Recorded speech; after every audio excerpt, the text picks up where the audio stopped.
Well, ladies and gentlemen, welcome to another edition of Rimshots with Sean. My good friend Dave Tedder always hooks me up with the best, the brightest, and this man is no exception. We just met 35, 40 seconds ago. I've got Luke Morley from Hell's Addiction. In what part of the UK are you in, sir? Leicester, right in the middle. Nice, nice.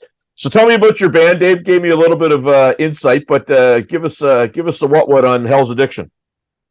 I mean, very influenced by the 80s. So it's all what I'd class as hard rock, is how I'd put it. Some would say balls out hard rock.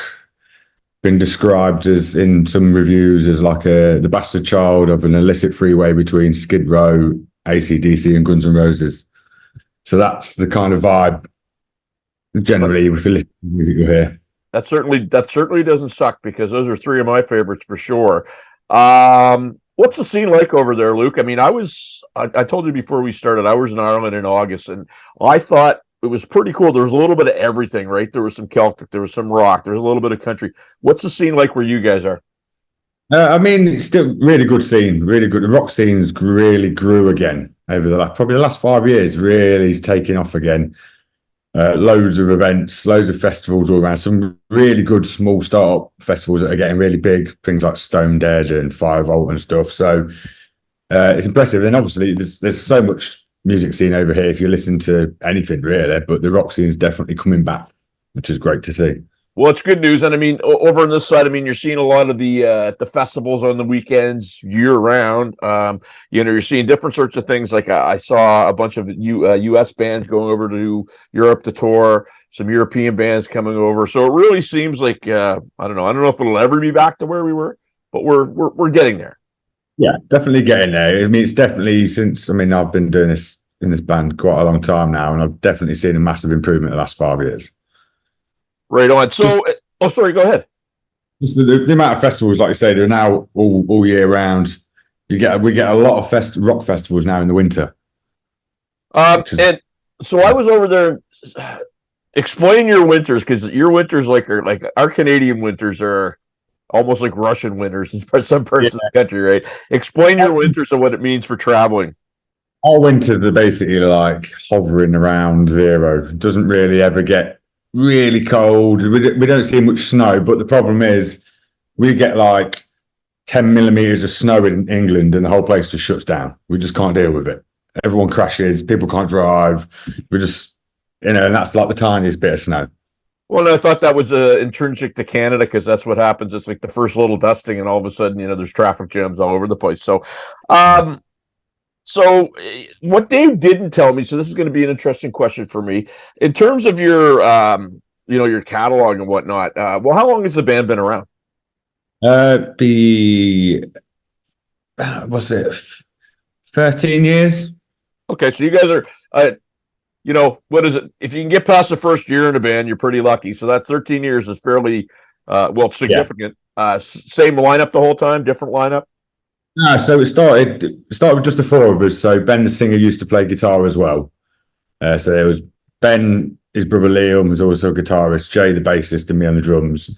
And then Ben, back in about 2015, decided it was too much for him to concentrate on vocals and guitar at the same time.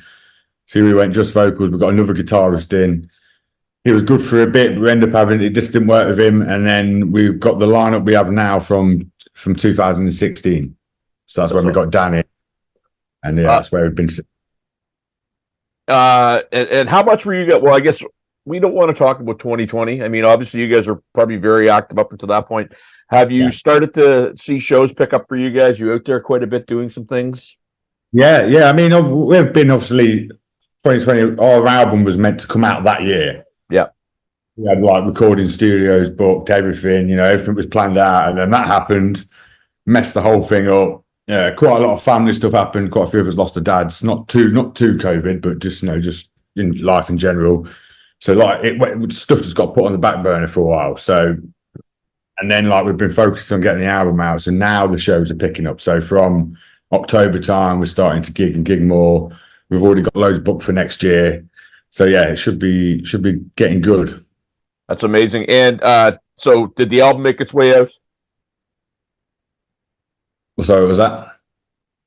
I said, did the album make its way out, or you guys? That's the final piece of the puzzle for to set 2014 off. Did you get that album out?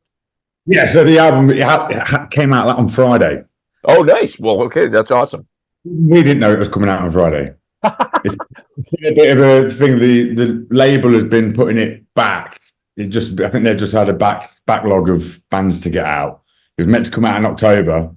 Then all of a sudden, Friday morning, we got a message from loads of fans saying, "Love the album." We were like, "Oh, sound." So it had gone out. It went out on Friday. But I mean, it's great. We've been waiting so long to get the album out. At the end, it's like a nice relief, to be honest, just to people to finally hear it, and it's getting a really good response. So, well, that's fantastic. And I mean, hey, I was just surprised as you were to find out that the album just came out. So that's fantastic news. And your label is who? So we do through a mutual friend of ours, Ted, so Vanity Music Group and Weapon Records, I think it is. And then it's been released. The music got released through Orchard, which is like a part of Sony.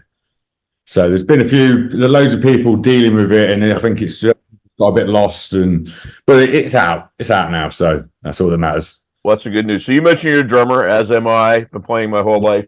Who are some of your guys? Who are some of your influences that you grew up listening to? I mean, I started playing drums because of Travis Barker. So I was a massive Blink-182 fan when I was younger. And then I moved on to, I mean, one of my biggest influences of all time is Taylor Hawkins. Yep. Yeah, I think his energy. I'm very much like the drummers. The exuberant moves, all the high energy. And then when I got with this band, they more introduced me back to the 80s. So Tommy Aldridge is probably like nowadays the guy I still look at.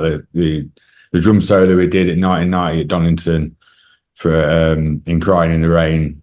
That's just one of my all-time favorite drum solo videos. And Tommy Aldridge is still he's so old, but he's still absolutely smashes it. I'm gonna say the guy's like 800 and he still plays like a teenager. It's incredible. Yeah.